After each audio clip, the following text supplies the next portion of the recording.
প্রিয় ভাইয়েরা, সূরাতুল হুজুরাতের 10 নম্বর আয়াতে আল্লাহ তাআলা বলছেন ইন্নামাল মুমিনুনা ইখওয়া। আল্লাহ বলেন বিশ্বাসীরা ভাই ভাই, মুমিনরা ভাই ভাই। এটা ফিল করতে হবে, শুধু মুখে বললে হবে না। আমরা কিন্তু ভাই ভাই, উই আর ব্রাদার্স ইন ইসলাম। ইন্নামাল মুমিনুনা ইখওয়া, বিশ্বাসীরা ভাই ভাই। ফাআসলিহু বাইনা আখাওয়াইকুম। আর এই ভ্রাতৃত্বের মধ্যে যদি কখনো টানাপোড়েন হয়, বোঝাপড়ায় সমস্যা হয়, বিরোধ হয়, তাহলে মিলমিশ করে দিও, তোমরা সেটা আপোষে মীমাংসা করে দিও। আদেশটা কার? আওয়াজ করে বলুন না, আদেশটা কার? আর ওয়াত্তাকুল্লাহ, আল্লাহকে ভয় করো। লাআল্লাকুম তুরহামুন, তাহলে তোমরা অনুগ্রহ প্রাপ্ত হবে। তাহলে প্রথম মেসেজ হচ্ছে আমরা ভাই ভাই, উই অল আর ব্রাদার্স। পৃথিবীতে ভ্রাতৃত্ব, ব্রাদারহুড, এটা অনেক ধরনের। এক নম্বর ভ্রাতৃত্ব হচ্ছে আল উখুয়া আল ইনসানিয়া, মানবিক দিক থেকে ভাই। যারাই মানুষ তারাই ভাই, কারণ আমাদের আদি পিতার নাম, আদিমাতা Adam and Eve. We came from the very same source, same origin. একটা জায়গা থেকে আসছে। সবার বাপ যদি একজন হয়, সবার মা যদি একজন হয়, তো আমরা সবাই কি? সুবহানাল্লাহ পড়বেন না? তাহলে ভ্রাতৃত্বের একটা রূপ হচ্ছে আল উখুয়া আল ইনসানিয়া, মানবিক দিক থেকে ভাই। সেই হিসেবে হিন্দু আমার ভাই, খ্রিস্টানও আমার ভাই, বৌদ্ধ আমার ভাই, নাস্তিক আস্তিক সবাই আমার ভাই। এটা হলো ভ্রাতৃত্বের একটা ধরন। ভ্রাতৃত্বের আরেকটা ধরন হচ্ছে আল উখুয়া আন নাসাবিয়া, বংশীয় ভাই, বংশের সম্পর্ক বা রক্তের সম্পর্ক। যেমন আমার চাচাতো ভাই, খালাতো ভাই, আরো ক্লোজে গেলে আমার আপন ভাই, মায়ের পেটের ভাই, এক রক্তের ভাই, ঠিক কিনা বলেন? এটা গেল 2 নাম্বার, এটা রক্তের সম্পর্ক। 3 নাম্বার হচ্ছে আল উখুয়া আদ-দীনিয়া, দিনী ভাই। আর আমরা এটা নিয়েই কথা বলছি, আল উখুয়া আদ-দীনিয়া। ইন্নামাল মুমিনুনা ইখওয়াতুন, মুফাসসিরিন ইকরাম বলেছেন ইয়ানি ইখওয়াতুন ফিদ-দীন। মুমিনরা ভাই ভাই হচ্ছে 3 নাম্বার সেন্সে, আমরা দিনী ভাই। আমি আপনাদের কাউকে দেখি নাই, আমাকে হয়তো সোশ্যাল মিডিয়ায় দেখেছেন, কিন্তু সরাসরি হয়তো দেখেন নাই। কিন্তু এই যে আমাদের ভ্রাতৃত্ব, এটা দিনী ভ্রাতৃত্ব, দিনী ভাই। আমরা কি ভাই? এবং ইন্টারেস্টিংলি এই দিনী ভাই বা দিনী ভ্রাতৃত্ব আগের দুইটার চেয়েও মজবুত। কখনো কখনো এটা রক্তের সম্পর্ককেও ছাড়িয়ে যায়। সুবহানাল্লাহ পড়েন।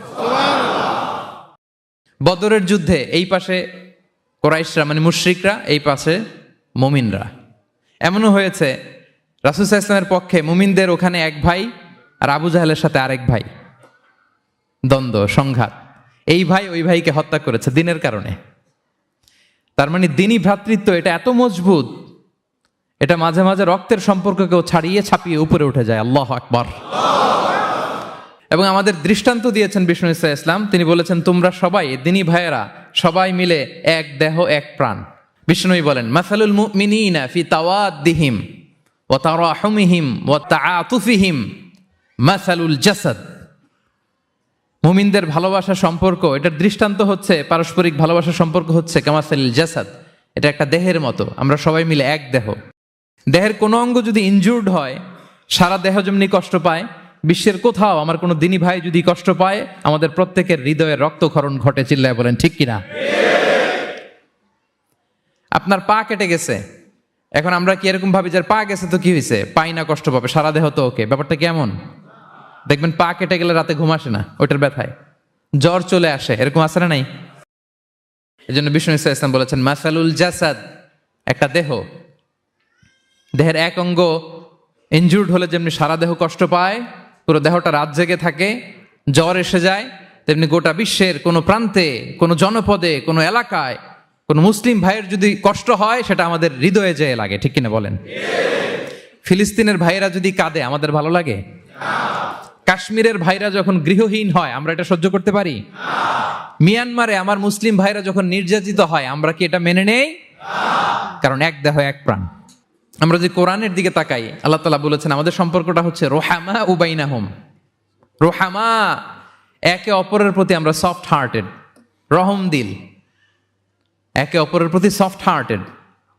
কোরআনের অন্য জায়গায় এসেছে বুনিয়ানুম মারসুস, সীসা ঢালা প্রাচীরের মতো আমাদের সম্পর্ক। হাদিসে এসেছে এক ভাই হচ্ছে আরেক ভাইয়ের মিরআতুল মুমিন, এক মুমিনের জন্য আরেক মুমিন হচ্ছে আয়না। আয়নার সামনে দাঁড়ালে দেখা যায় যে আমার এখানে একটা দাগ, তারপর আয়নার সামনে দাঁড়ালে আমাকে ঠিক করে নেওয়া যায়, গুছিয়ে নেওয়া যায়। তার মানে আমার সমস্যা, আমার ভুল, আমার খুঁত, আমার স্পট, এটা আয়না বলে দেয়। মুমিনরাও এরকম, এক ভাই আরেক ভাইকে সংশোধন করে দেয়। সুবহানাল্লাহ পড়েন। এবং কোরআন কখনো কখনো আমাদেরকে বলেছে যে ওয়াইউসিরুনা আলা আনফুসিহিম ওয়ালাউ কানা বিহিম খাসাসা, ভ্রাতৃত্বের সম্পর্কটা এমন হবে যে নিজের প্রয়োজনের চেয়েও মুমিন ভাই তার অন্য ভাইয়ের প্রয়োজনকে গুরুত্ব দিবে। পড়েন সুবহানাল্লাহ।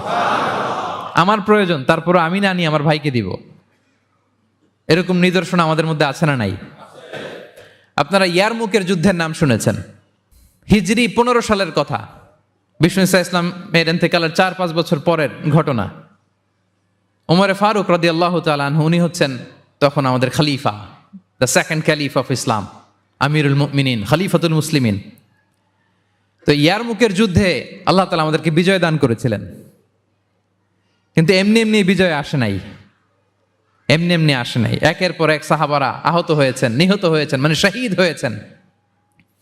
এবং যুদ্ধের এক পর্যায়ে এমন হয়েছে, খাবারের অভাবে, পানির অভাবে সাহাবারা ছটফট করছিলেন। এক ফোঁটা পানি নাই, রুহু বেরোয় যায়, পানি পানি বলে চিৎকার করছেন। তৃষ্ণায় যখন কাতর, ওই সাহাবীর কাছে পানি নিয়ে আসা হলো, মশক দিয়ে পানি নিয়ে আসা হলো, সামান্য কিছু পানি যে নেন। তো উনি যখন পানি খাবেন, দেখতে পেলেন যে পাশে আরেক ভাই চিৎকার করে পানি পানি, এক ফোঁটা পানি দাও, চিৎকার করছে। ওই সাহাবী বলতেছেন আমার দরকার নেই, আমার ভাইকে নিয়ে আগে দাও, আমি পরে খাবো। আল্লাহ। ওই দ্বিতীয় সাহাবীর কাছে যাওয়া হলো এই মশক নিয়ে, যে আপনি একটু পানি খেয়ে তার হৃদয়টাকে শান্ত করেন, ঠান্ডা করেন। তিনি যখন পানি মুখে নিতে যাবেন, পাশে আরেক ভাই চিৎকার করছে পানি পানি, এক ফোঁটা পানি দাও। ওই সাহাবী বললেন আমাকে না, আমার ভাইকে দাও, আমার আগে আমার ভাইকে দাও। ওই সাহাবার কাছে নিয়ে যাওয়া হলো যে আপনি আগে খান। ওই সাহাবীর কাছে পানির মশক নিয়ে যেতে যেতেই উনি শহীদ হয়ে গেলেন। আবার মশক নিয়ে দ্বিতীয় সাহাবীর কাছে আসতে না আসতে দ্বিতীয় সাহাবীও শহীদ হয়ে গেলেন। প্রথম যিনি চিৎকার করছিলেন তার কাছে আবার মশক নিয়ে যেতে না যেতে তিনিও শহীদ হয়ে গেলেন। সুবহানাল্লাহ পড়বেন না? ওয়াইউসিরুনা আলা আনফুসিহিম ওয়ালাউ কানা বিহিম খাসাসা, নিজেদের প্রয়োজন থাকা সত্ত্বেও মুমিনরা তার অন্য ভাইয়ের প্রয়োজনকে প্রাধান্য দেয়। আল্লাহু আকবার। এই হচ্ছে আমাদের ভ্রাতৃত্বের দৃষ্টান্ত। তাহলে প্রথম মেসেজ হচ্ছে মুমিনরা ভাই ভাই, মুমিনরা, আর আমাদের দৃষ্টান্ত